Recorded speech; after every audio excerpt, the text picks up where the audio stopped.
Hari ini adalah ibadah yang spesial bagi gereja kita karena sudah ada lilin yang menyala di depan yang memasuki bulan Desember.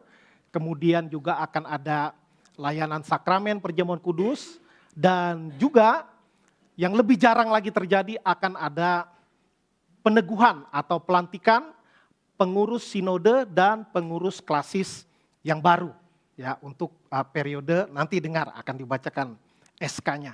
Kita akan terlebih dahulu untuk merenungkan kebenaran firman Tuhan dengan satu tema, ku kenang perjamuanmu.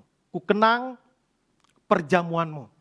Akan didasarkan dari bagian firman Tuhan yang sama dengan 2 bulan yang lalu, tetapi nanti akan ada penekanan yang berbeda. 1 Korintus 11 ayat 23 sampai ayat 26 saya akan bacakan bagi kita semua, Bapak Ibu sekalian menyimak di dalam hati.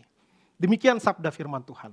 Sebab apa yang telah kuteruskan kepadamu, telah aku terima dari Tuhan. Yaitu bahwa Tuhan Yesus pada malam waktu ia diserahkan, mengambil roti dan sesudah itu ia mengucap syukur atasnya. Ia memecah-mecahkannya dan berkata, inilah tubuhku yang diserahkan bagi kamu. Perbuatlah ini menjadi peringatan akan aku. Demikian juga ia mengambil cawan sesudah makan lalu berkata, cawan ini adalah perjanjian baru yang dimeteraikan dengan darahku. Perbuatlah ini setiap kali kamu meminumnya menjadi peringatan akan aku. Sebab setiap kali kamu makan roti ini dan minum cawan ini, kamu memberitakan kematian Tuhan sampai ia datang.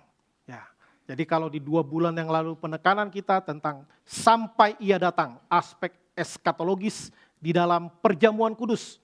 Hari ini kita menekankan pada frase peringatan akan aku, in remembrance of me. Ya, di terjemahan bahasa Inggris dikatakan demikian.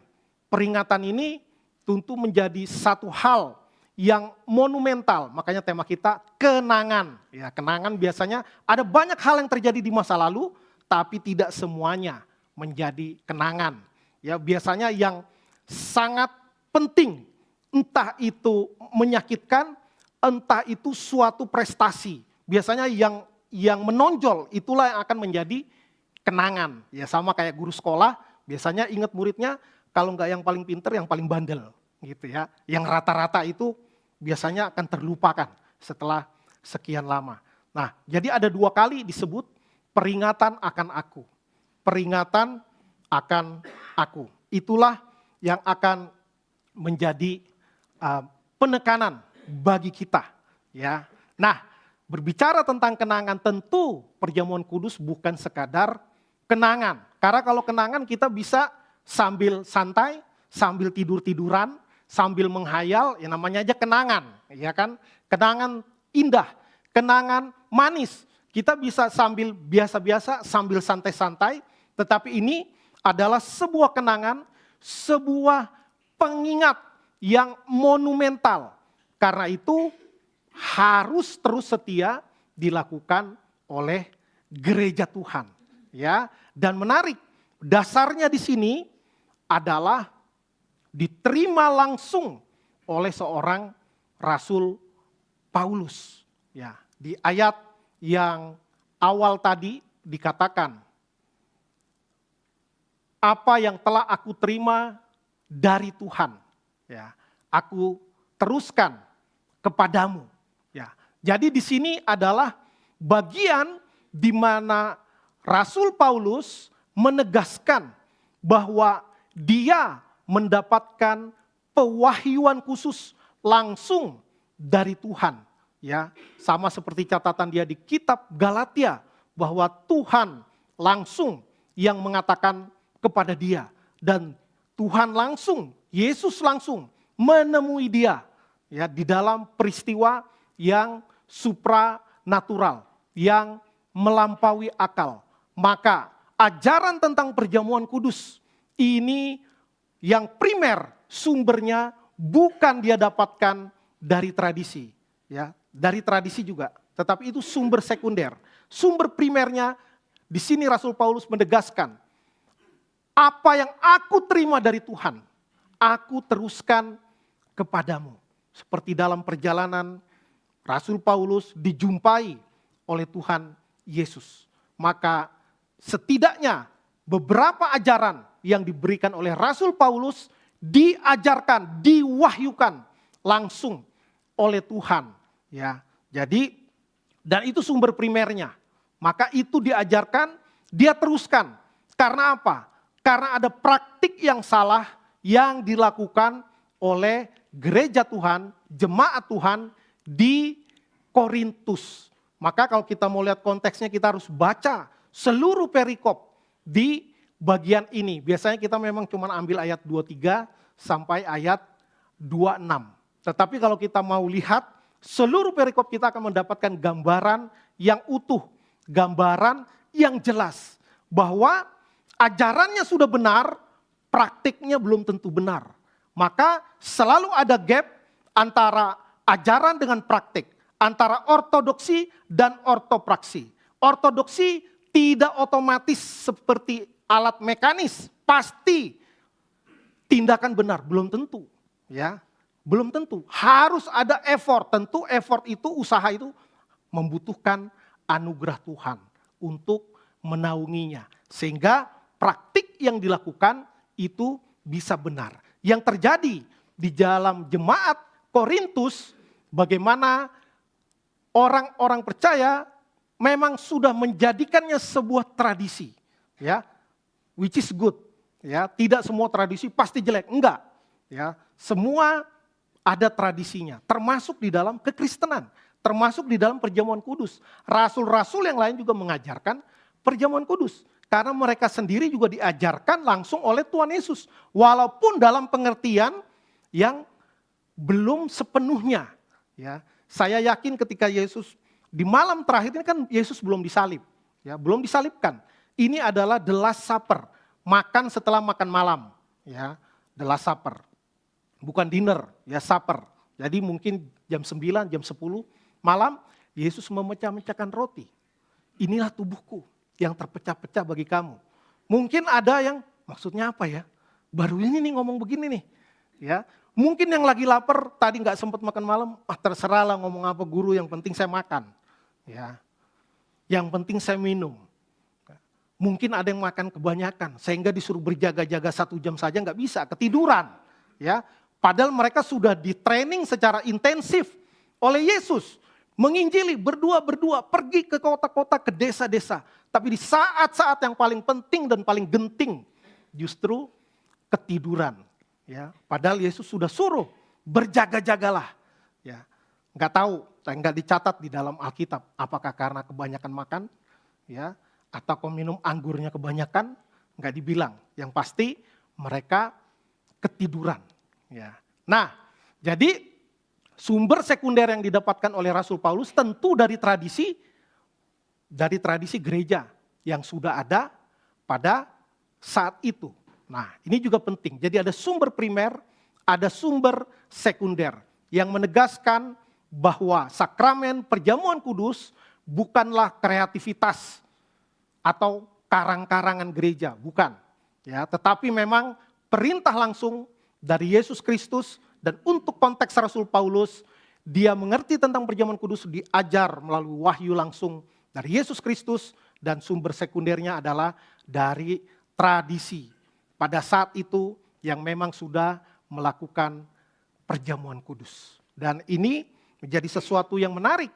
Tetapi ketika sudah diajarkan dengan tepat, maka biasanya ada yang namanya manusia, dunia penuh dosa, pengertian orang akan sesuatu juga bisa berbeda-beda. Ya, tidak semuanya pengertiannya sama, walaupun halnya sama. Ya, tapi orang akan mengertinya dengan yang berbeda-beda. Ya, yang penting nggak jauh-jauh amat bedanya. Ya, nah dalam konteks jemaat Korintus ini, ketika berkumpul di dalam pertemuan jemaat, maka ada yang disebut dengan perjamuan Tuhan. Ya, perjamuan Tuhan, di mana orang akan membawa makanan ke dalam perkumpulan itu. Ya. Tetapi kalau kita mau baca di ayat-ayat sebelumnya, memang terjadi kekacauan.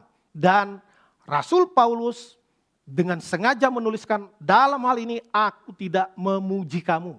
Karena terjadi perpecahan, terjadi kekacauan. Jadi setidaknya ada dua jenis perpecahan di sini.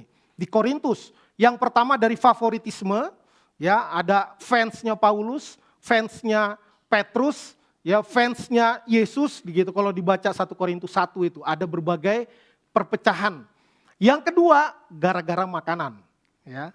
Gara-gara makanan. Di dalam perikop ini berbicara perpecahan, kekacauan karena makanan. Di dalam perjamuan Tuhan, di ayat 21-22 disebutkan di 1 Korintus 11, dibilang ada yang kelaparan, ada yang mabuk. Loh, kok dalam perjamuan ada yang kelaparan? Karena ada yang terlalu semangat makan. Ya, terlalu semangat makan, enggak ingat orang. Bahkan disebutkan di situ spesifik, dia bawa makan tapi dia makan makanannya sendiri dulu, mungkin dihabisin. Baru dia pengen makan punya orang lagi. Ya, nah itu manusia. Tentu jemaat di Korintus pasti diajarkan yang bagus, karena ini jemaat yang luar biasa. Yang punya talenta paling banyak, punya karunia rohani paling berlimpah ruah. Ya, dan ada pengertian yang salah juga beberapa jemaat di dalam praktik perjamuan ini. Ya, ada yang belum benar-benar mengerti atau mungkin nggak mau tahu, ya, atau mengerti tapi juga tidak mau mengikuti, tidak tahu, tidak disebutkan. Tapi yang jelas di ayat 27 sampai ayat 34 itu dijelaskan bagaimana kamu datang ke meja perjamuan Tuhan dengan cara yang tidak layak, tidak introspeksi diri. Sehingga banyak yang setelah mengikuti perjamuan, banyak di antara kamu dikatakan oleh Rasul Paulus yang lemah, yang sakit, bahkan tidak sedikit yang meninggal dunia atau yang mati. Ya. Maka sikap umat Tuhan ketika menghadap meja perjamuan Tuhan itu harus dengan kesadaran, harus dengan kesungguhan. Ya. Jangan memuaskan hawa nafsu dalam hal ini soal makanan dan minuman. Ya. Bayangkan habis perjamuan ada yang kelaparan karena nggak kebagian, ada yang menjadi lemah, ada yang menjadi sakit, bahkan ada yang meninggal dikatakan. Tidak sedikit. Nah, kalau tidak sedikit udah pasti lebih dari satu. Nah, jadi ya kita tidak tahu itu sakit karena kebanyakan makan lalu kolesterol tinggi, stroke, serangan jantung nggak disebutkan. Ya, nggak disebutkan. Karena apa? Atau memang karena Tuhan mau memberikan pengajaran yang begitu keras. Karena biasanya kalau pertama kali Tuhan mau kasih sesuatu yang monumental. Ya, yang akan dikenang sepanjang zaman. Sama seperti Ananias dan Safira. Ya, masa bohong doang aja. Walaupun dia bohong kan dia nyumbang. Ya, jadi itu bohongnya nggak 100%. Nah, masih ada baik-baiknya. Dihajar Tuhan langsung. Ya. Dan cuman itu aja peristiwanya. Ya, setelah itu sampai zaman sekarang ada banyak orang, ada banyak penguasa yang hidup tidak benar tapi aman-aman aja, malah tambah sukses, malah tambah hebat, malah tambah populer. Ya, bukan berarti Tuhan tidak bekerja. Ya, tapi ada masa-masa, dan biasanya di awal bagaimana Tuhan memberikan satu pengalaman, kejadian yang spektakuler. Ya, seperti peristiwa Pentakosta. Itu enggak tiap ibadah terjadi, ya satu kali aja. Ketika banyak orang berkumpul untuk menjadi satu peristiwa yang monumental dan akan menjadi persebaran Injil yang luar biasa. Dimulai dari peristiwa di Pentakosta itu. Dan di sini kita belajar bagaimana umat Tuhan seharusnya menghadap kepada meja perjamuan Tuhan. Dan ini menjadi teguran yang sangat keras dari Rasul Paulus kepada jemaat Tuhan di Korintus. Nah, dari perenungan saya akan bagian firman Tuhan ini, ada 3 hal yang sangat sederhana ya yang mau saya bagikan kepada kita semua tentang mengingat akan perjamuan Tuhan. Ya. Yang pertama, apa yang diingat? Ya tentu ingat akan Tuhan. Ya. Namanya aja perjamuan Tuhan. Ya. Pasti harus ada Tuhan di dalamnya. Kalau nggak ada Tuhan itu bukan perjamuan Tuhan. Ingat akan Tuhan. Ingat apanya? Ingatlah akan Tuhan pada dirinya sendiri. Ya, jangan kita hanya mengingat Tuhan karena Tuhan baik sama saya. Karena kalau saya susah ditolongin Tuhan. Kalau saya sedih ditolongin Tuhan, dihiburkan oleh Tuhan. Itu namanya mengenang Tuhan hanya karena manfaatnya bagi kita. Ya, tetapi kita harus mengenal Tuhan siapa pada hakikat pada dirinya sendiri. Ya, enggak mesti melulu itu harus ada kaitannya dengan kita, tapi tentu ada kaitannya dengan kita. Ya. Jadi ingatlah akan Tuhan bahwa segala kekayaan kita, kekuasaan kita, kebaikan kita, kesalehan kita itu bukan karena kita, itu karena Tuhan. Ya, walaupun kita punya tanah ribuan hektar, ya, punya konsesi untuk mengubah lahan hutan menjadi tanaman industri, itu juga ya dalam pengetahuan Tuhan. Ya. Jadi apapun yang ada pada diri kita, apapun yang ada di organisasi kita, kita harus sadar sepenuhnya itu karena Tuhan. Dan juga nanti harus bermuara kepada pemuliaan, pengagungan akan nama Tuhan. Maka ketika perjamuan kudus dilaksanakan, ketika Yesus membagi-bagikan roti, memecah-mecahkannya kepada murid-muridnya. Yesus katakan di dalam Matius 26 ayat 26. Dia katakan, inilah tubuhku yang terpecah-pecah bagimu. Ya. Ambillah dan makanlah. Lalu di ayat 28 dikatakan, inilah darahku, darah perjanjian yang ditumpahkan bagi banyak orang untuk pengampunan dosa. Ya. Tadi saya sudah sebutkan mungkin enggak semua murid mengerti apa maksudnya. Karena Yesus belum disalibkan. Ya, setelah terjadi semua baru mereka ngeh. Oh iya itu memang benar-benar. Karena sebagaimana roti itu dipecah-pecah, ya pecah bukan kayak beling atau gelas yang pecah. Bukan. Maksudnya tubuhnya tercabik-cabik. Ya, ketika Yesus dicambuk, ketika dia disesah, ketika dia ditancapkan mahkota duri di atas kepalanya, maka bagian-bagian tubuhnya tercabik-cabik dan begitu sakit, begitu perih, begitu hina. Ya.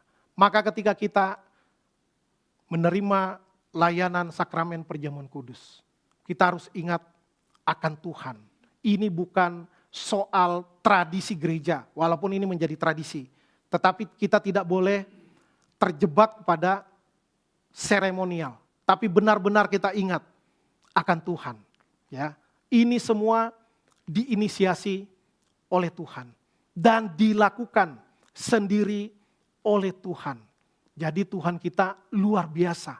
Bukan hanya memerintah dari tempat yang jauh, yang transenden.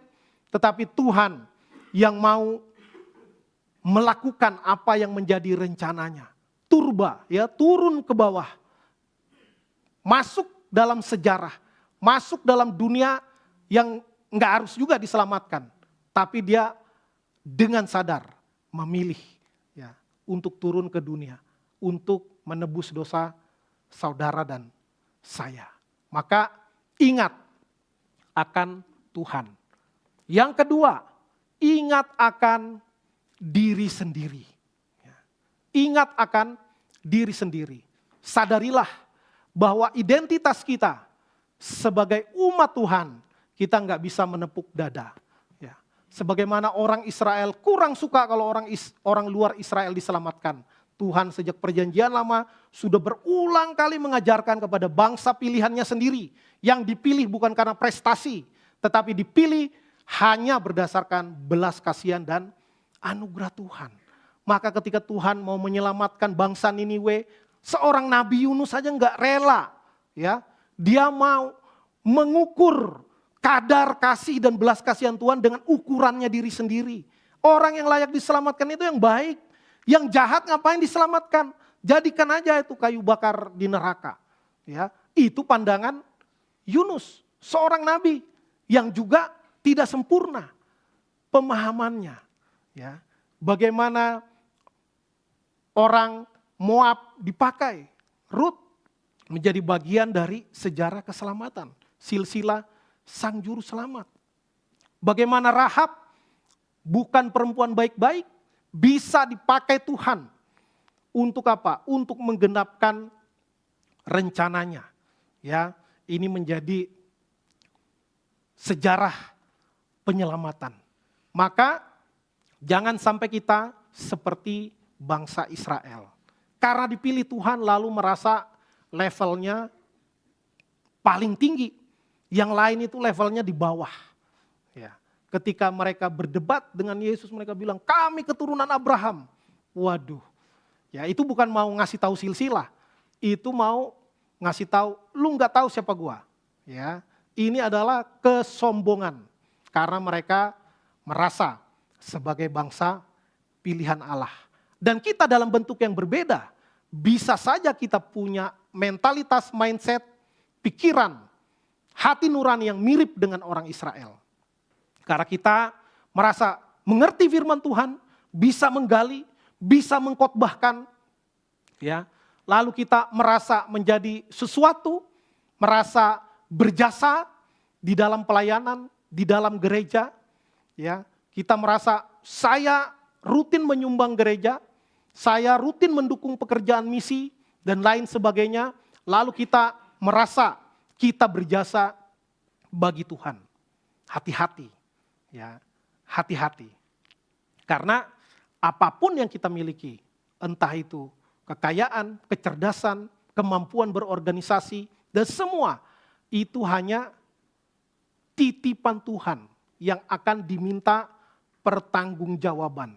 Ya, maka kita perlu punya mentalitas seperti tukang parkir. Ya, seperti tukang parkir. Berapapun yang datang, semewah apapun kendaraan yang datang, dia sadar sepenuhnya ini cuma titipan. Ya, dengan kesadaran yang penuh, saya harus menjaganya. Karena kalau hilang akan diminta pertanggungjawaban kepada saya.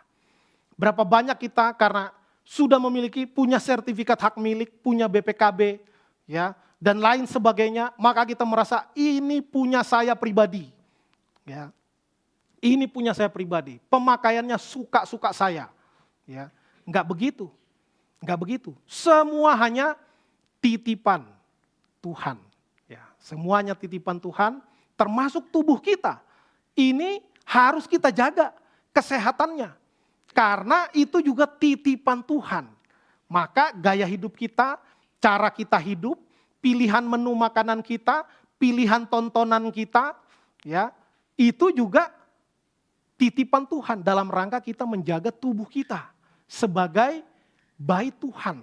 Ya, bukan berarti, wah, kok saya udah menjaga kesehatan kok tetap sakit? Ya karena kita tinggal di dalam dunia yang berdosa. Tubuh kita juga sehebat apapun dijaga, biasanya akan ada kekurangan. Akan ada penyakit-penyakit tertentu, apalagi kalau usia udah tinggi. Tetapi kita lakukan bagian kita. Ingat akan diri sendiri. Ya. Di dalam dunia, di dalam organisasi dunia selalu ada level VIP. Bahkan VVIP, nggak usah ngantri, langsung datang ketemu bosnya. Kalau VVIP. Ya. Tapi di hadapan meja perjamuan Tuhan, tidak ada yang kaya dan miskin.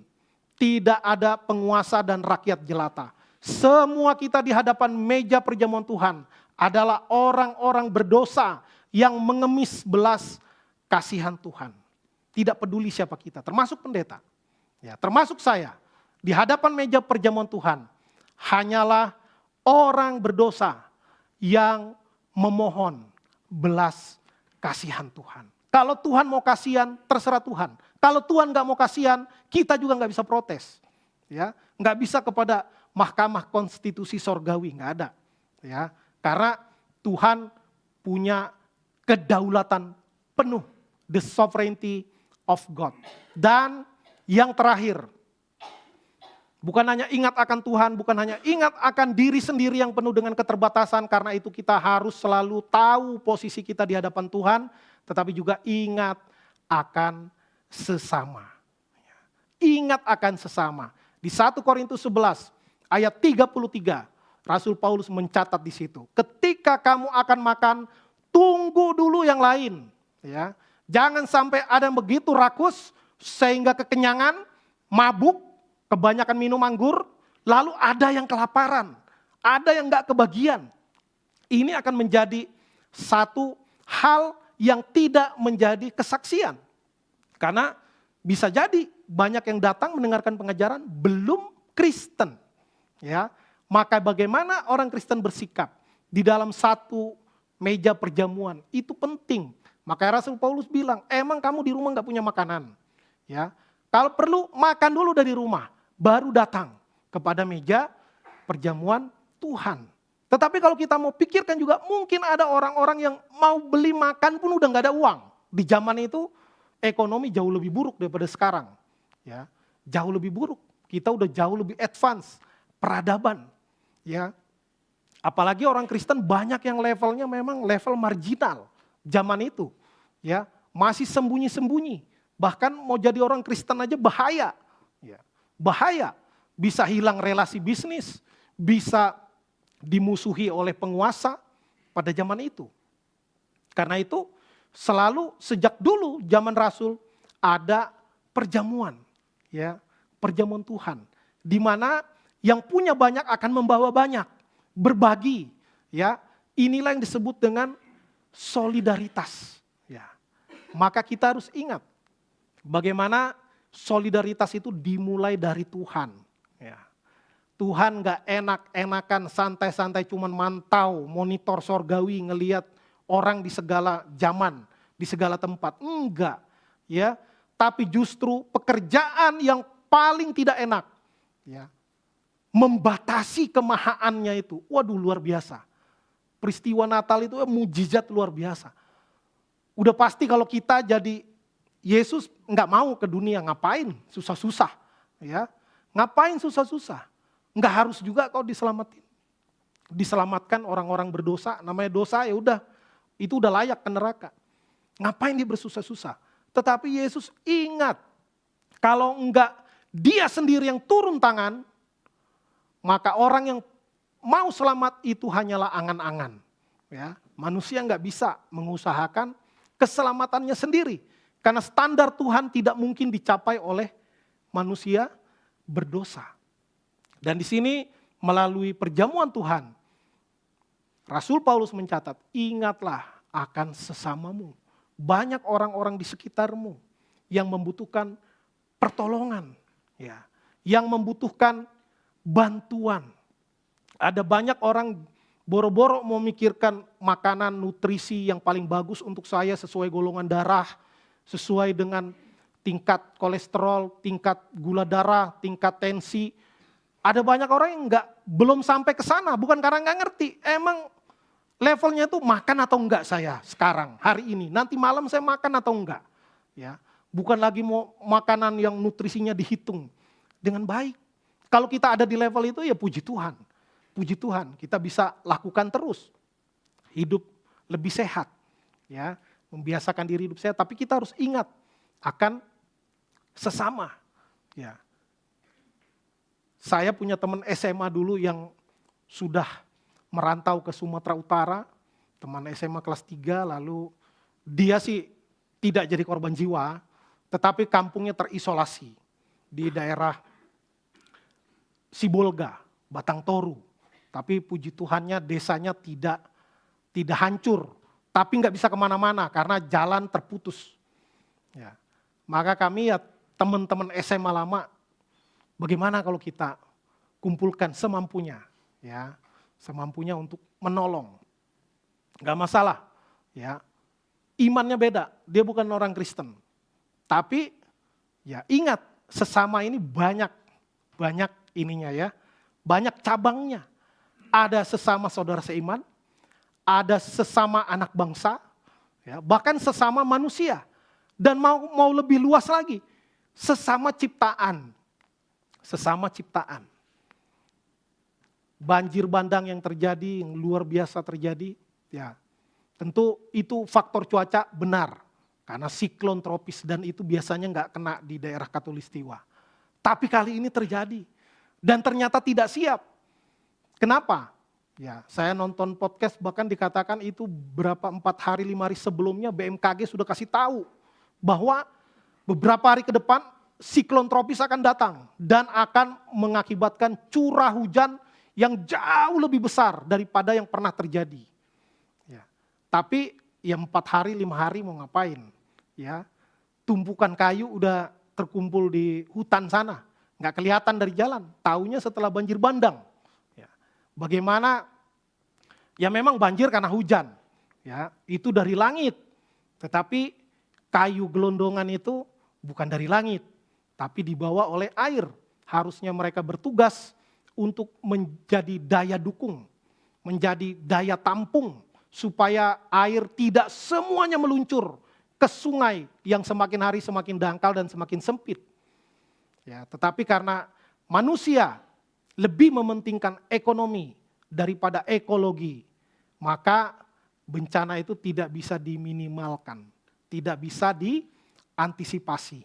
Maka kejadian yang terjadi betul karena faktor alam, tetapi juga tidak sedikit kesalahan manusia di dalamnya yang melulu memikirkan tentang ekonomi. Lalu peraturan juga berpuluh-puluh tahun terus diubah apa? Untuk menggolkan kepentingan ekonomi. Nanti investor nggak mau masuk. Ubah peraturan, hutan nggak apa-apa kok jadi industri nggak apa-apa, sawit juga pohon, ya sawit juga pohon menghasilkan oksigen, nggak salah, benar, itu menghasilkan oksigen, ya pohon ya pohon sawit benar juga, tetapi kalau udah terlalu over, tidak dijaga keseimbangan, hanya demi supaya tahun ini cuannya harus meningkat, bahkan Indonesia bukan hanya diimpikan menjadi penghasil sawit terbesar di dunia, mungkin pengen penghasil sawit terbesar di tata surya atau di galaksi Bima Sakti. Ya, enggak apa-apa, sawit adalah anugerah Tuhan. Iya juga, bisa juga dibilang gitu. Ya, tetapi ketika ekologi, keseimbangan alam, ekosistem tidak lagi dipentingkan, bahkan dibelakangkan, maka yang terjadi kalau tidak terjadi pertobatan ekologis, maka di masa yang akan datang akan terjadi lagi dan mungkin lebih parah. Ya, ternyata data di beberapa tahun belakangan ini sudah terjadi pelandaian pembabatan hutan. Bagus ya, karena hutannya udah mau habis. Nggak ada lagi yang dibabat, tinggal Bukit Barisan aja itu. Ya, itu jangan, itu karena ikon, jangan dia apain. Di belakang-belakangnya habis. Ternyata pelandaian pembabatan hutan karena hutannya hampir habis. Ya, maka ini menjadi peringatan bagi kita semua. Dalam konteks ingat akan sesama. Ya, sesama termasuk sesama saudara seiman, termasuk sesama manusia, termasuk sesama ciptaan Tuhan. Maka ketika kita tidak melakukan bagian kita, kita akan menerima akibatnya, ya, karena kita abai, karena kita lalai. Nah, maka kalau kita diberikan kesempatan untuk mengingat akan sesama, ya, gereja kita juga bisa memikirkan, bisa berbagian, ada banyak kanal-kanal yang disediakan. Ya, kemarin saya nonton salah satu YouTuber, bagaimana dia pergi langsung, turun langsung ke sana mengumpulkan dana dari masyarakat. Ya, mungkin kita bisa berbagian, enggak mesti kita minta diundang di podcastnya, enggak. Ya, bahkan firman Tuhan bilang kalau bisa memberi tangan kiri tidak diketahui tangan kanan. Maksudnya jangan untuk pamer. Ya, yang tadi saya ceritakan juga bukan untuk pamer, tapi untuk mengencourage kita semua. Bagaimana kita perlu ingat akan sesama kita, siapapun dia. Maka kiranya melalui firman Tuhan ini kita selalu sadar, kita diingatkan bagaimana kita untuk membarui komitmen kita kepada Kristus. Karena itu ibadah penting, perjamuan kudus penting untuk terus membuat kita ingat dalam kadar yang pengertian seutuhnya. Kadang kita ingat sih ingat, tapi udah benar-benar enggak sepenuhnya lagi mengerti. Bahkan kita mulai bergeser di dalam komitmen kita kepada Tuhan. Dan biarlah perjamuan kudus ini menjadi satu momentum bagi kita untuk membarui komitmen kita. Saya udah mulai bergeser nih Tuhan, perlu dikalibrasi ulang. Teguhkan lagi iman saya. Buat saya berani mengatakan tidak kepada dosa. Walaupun mungkin akibatnya karir bisa terhambat, ya bisa-bisa kita tiap bulan tabungan tambah berkurang, makan tabungan. Ya, karena nggak mudah jadi orang benar, nggak mudah. Lalu kita introspeksi diri dalam kaitan ingat akan diri sendiri, itu harus terus menerus. Jangan nunggu malam tahun baru, kumpul keluarga, baru introspeksi. Nggak mungkin kita ingat kejadian 12 bulan. Ya, lakukan secara pribadi, secara rutin. Ya. Dan yang terakhir, hidup dalam kesatuan, kasih, dan solidaritas. Ini turunan dari kasih atau ingat akan sesama. Ya. Lihat orang-orang di sekitar kita. Mungkin dengan senyum aja udah menolong orang untuk tetap berpengharapan. Ya. Mungkin kita bagi makanan sedikit bisa menolong orang. Ya. Solidaritas itu sangat penting karena Tuhan sudah terlebih dahulu bersolidaritas kepada manusia sehingga saudara dan saya bisa beroleh keselamatan karena solidaritas Tuhan, ya, yang dikerjakannya secara nyata. Karena itu biarlah kita juga sebagai umat Tuhan, kita hidup dalam kesatuan, dalam kasih, dalam solidaritas yang didasarkan oleh kebenaran dan kesadaran. Ya, bukan kesatuan yang hasil beautifikasi, bukan. Ya, ini menjadi penting. Seperti jemaat di Korintus, banyak kacaunya. Rasul Paulus terang-terangan, yang ini aku tidak memuji kamu. Tidak bagus, kamu memang punya banyak kelebihan-kelebihan, karunia-karunia. Itu bagus, ya. Tetapi kamu begini, begitu. Rasul Paulus terbuka, ya. Terbuka. Ya. Terbuka dengan keadaan. Jemaat ada kekurangan, dia kasih tahu. Tapi tentu tujuannya apa? Untuk perubahan. Ya. Untuk perubahan lebih baik. Dan ingat akan orang lain. Satu ayat di ayat 26 kalau saya tidak salah, perjamuan kudus juga bagian dari pemberitaan. Ya.